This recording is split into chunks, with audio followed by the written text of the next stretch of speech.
মামনি পাকঘৰলৈ আপোনালোকক স্বাগতম। আজি মই ভাপত দিয়া মাছ বনাম।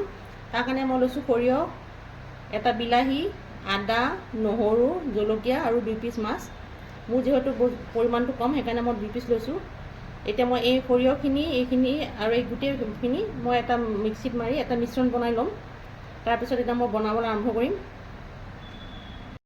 এতিয়া মই গেছত কেৰাহীখন পাতি ল'লোঁ। পাতি লৈ কেৰাহীখন গৰম হ'বলৈ দিলোঁ।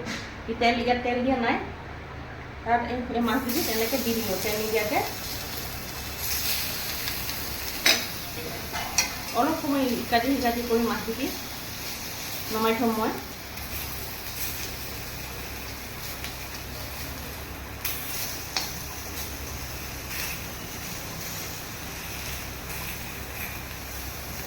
বেছি ভাজিব নালাগে, কৰিব নালাগে, অকণমান খালি ইকাটি কৰি নমাই থ'ব লাগিব মাছখিনি।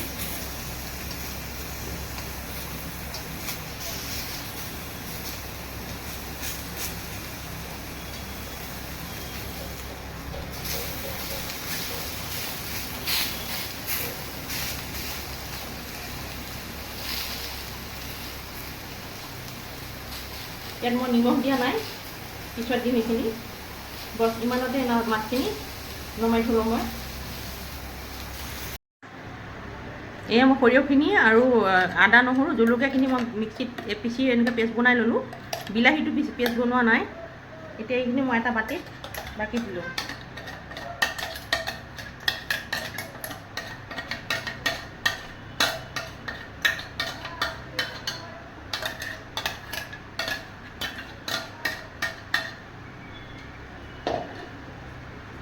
বাকী ইয়াত মই নিমখ,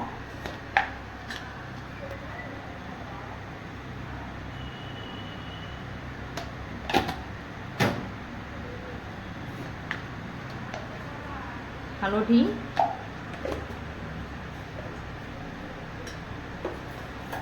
দি এনেকৈ লৰাই ল'লোঁ।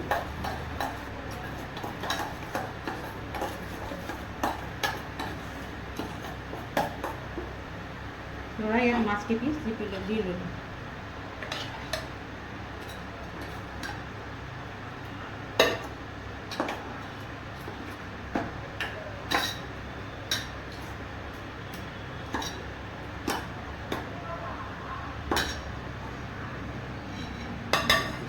ইয়াত অলপমান পানী দিম।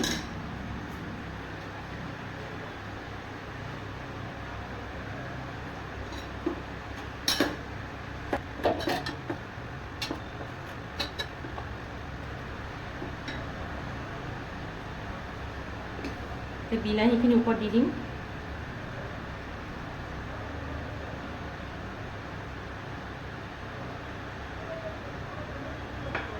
আৰু জলকীয়াকেইটা অলপ ফালি লওঁচোন মই।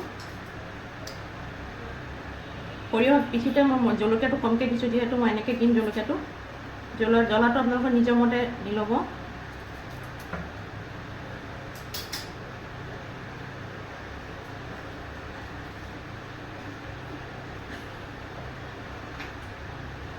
এতিয়া মই ইয়াত অলপমান মিঠাতেল দি দিম।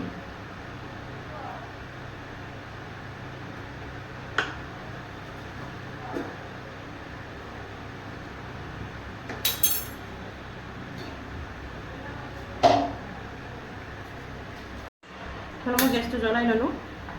তাত এখন কেৰাহী দিলোঁ, কেৰাহীত পানী দিলোঁ।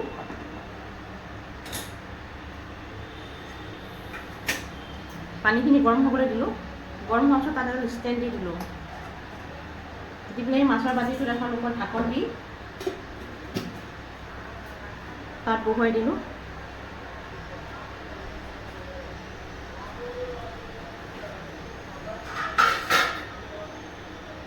বহুৱাই ওপৰতো এখন ঢাকন দি দিছোঁ। এনেকৈ আধা ঘণ্টামান হোৱাৰ পিছত মোক বস্তুটো নমাই থ'ম। এয়া মই প্ৰায় আধা ঘণ্টামান এনেকৈ উতলিবলৈ দিলোঁ। এতিয়া মই প্ৰায় হৈ গৈছে মোৰ। মই একদম গেছটো অফ কৰি ঠাণ্ডা হ'বলৈ দিম।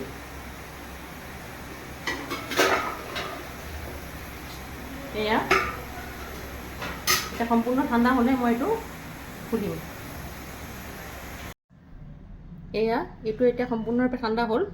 ঠাণ্ডা হোৱাৰ পিছত মই এয়া খুলি চাওঁ কেনেকুৱা হৈছে। এয়া চাওকচোন, ভাপত দিয়া মাছ। দেখিবলৈ ভালেই হয়। আপোনালোকে এবাৰ বনাই খাই চাবচোন কেনেকুৱা লাগে মোৰ ৰেচিপিটো।